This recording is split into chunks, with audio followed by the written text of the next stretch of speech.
Je suis avec Virginie Cléry et Nadia Boudreau, deux directrices et entrepreneurs de la région. Bonjour. Bonjour. Bonjour. Bonjour. Donc, directrice de garderie, il faut le préciser. Hein? Absolument. Puis, qu'est-ce qui vous amène aujourd'hui à l'émission? Aujourd'hui, on est venu, nous aujourd'hui, là, on commence aujourd'hui même une espèce de campagne d'information dans la région, partout même à la grandeur de la province, mais plus particulièrement dans la région, pour démontrer un peu la qualité des services qu'on offre.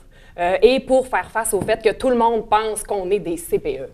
Parce que là, il y a une loi qui s'en vient, mais en fait, il y a une question à propos de la maternelle 4 ans. Absolument. C'est ça qui vous a encouragé à vous mobiliser. Puis, quand vous dites campagne d'information, c'est auprès des députés. Absolument. En fait, des comtés.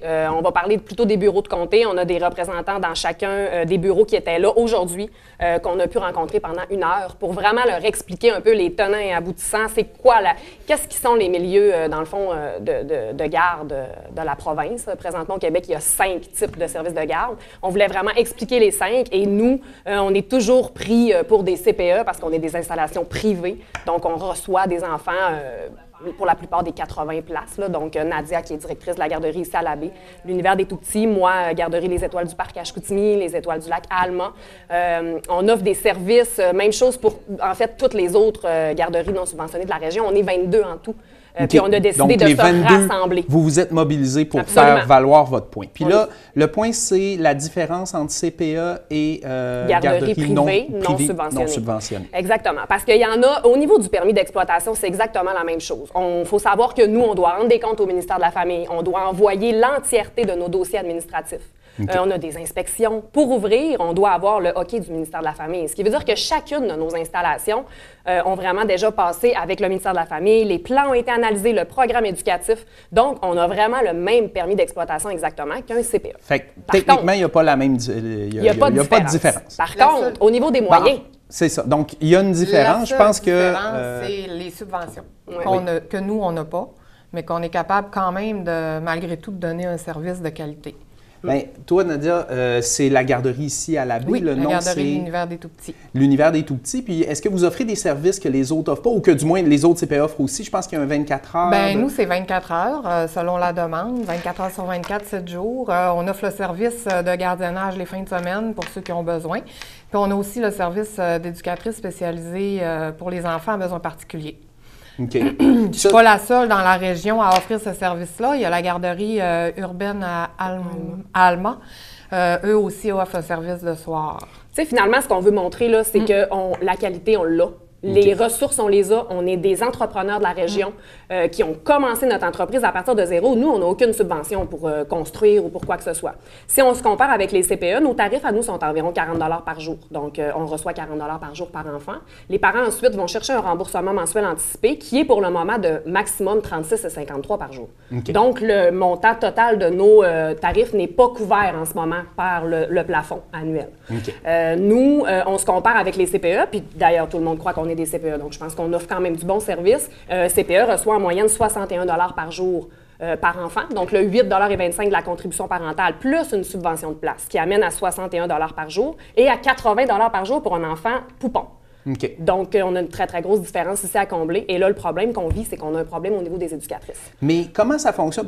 Dans le fond, vous avez offert, vous êtes entrepreneur, donc vous avez ouvert vos entreprises. Je pense que tu as 2 garderies, toi, c'est ça? Oui. Lesquelles, c'est? Garderie Les Étoiles du Parc à Chicoutimi, Les Étoiles du Lac à Alma, qui sont 2 constructions neuves. On est allé avec le ministère de la Famille pour ça, parce que personne ne peut ouvrir une garderie privée sans l'aval du ministère de la Famille. Puis les CPE, c'est quoi? Ils sont limités? On a besoin d'avoir un appel d'offres. Le gouvernement doit libérer des appels d'offres, finalement, et ça fait une dizaine d'années qu'il n'y en a pas eu.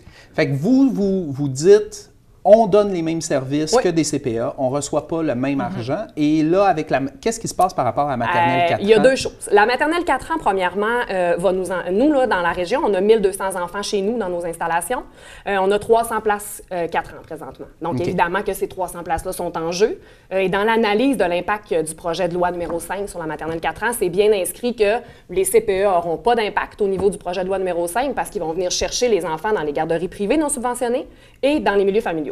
On dit que ça devrait fermer environ 60 garderies privées non subventionnées, comme les nôtres, à travers la province, mais que c'est pas grave parce que ces garderies fermées-là, ils vont embaucher les éducatrices qui perdent leur emploi pour les embaucher dans les maternelles 4 ans.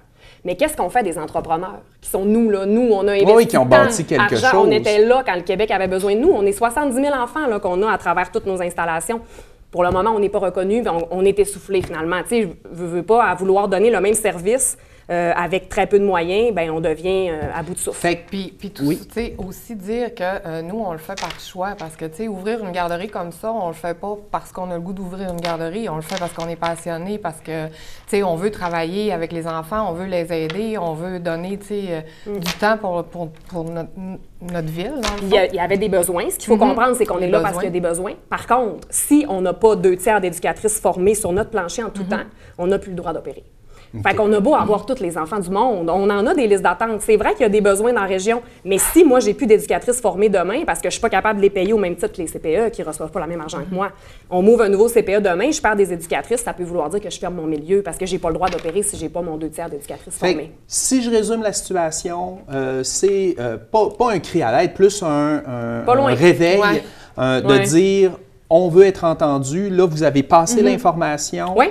Il y a aussi quelque chose qui s'est fait au niveau provincial. Nous, on est avec la GNSI, qui est l'Association des garderies privées non subventionnées, en installation. Ils ont rencontré le 28 février le ministre Lacombe pour faire les mêmes demandes qu'on vient de faire. À quelque part, c'est pouvez-vous subventionner nos places? Puis qu'est-ce que les gens à la maison peuvent faire pour vous aider dans ces démarches-là? Bien, je pense que ça nous aider à nous faire connaître, à quelque part. Okay. Donc, est-ce que vous avez des sites pour avoir de l'information, des pages Facebook? Bien, la GNSI a une page Facebook qui est quand même assez complète.